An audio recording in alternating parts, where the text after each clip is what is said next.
waa maxay waxa jilicsan ee ku adkaada gacmaha dumarka? Wadnaha istaagi gaaray maamulihii. Wiilkii wuxuu ku jawaabay, waa nail boolishka dumarka cidiyaha marsadaan. Macalimadii waxay weydiisay, maxaa laga dhex helaa dumar iyo ragba bartamaha lugahooda? Maamulihii ama kaag baa ka soo haray. Wiilkii waa jilbaha ayuu yidhi. Macalimadii waxay tiri, bravo, waxaad sheegtaa waxa ay leedahay naagta la qabo, kaasoo ka weynkan gabadha aan la guursanin. Maamulihii wuu qaboobay. Wiilkii wuxuu ku jawaabay, waa sariirta.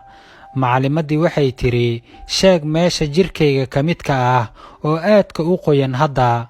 Maamulihii cirkuu eegay yaxyax dartiis. Wiilkii yaraa wuxuu yidhi, macalin, waa carabka.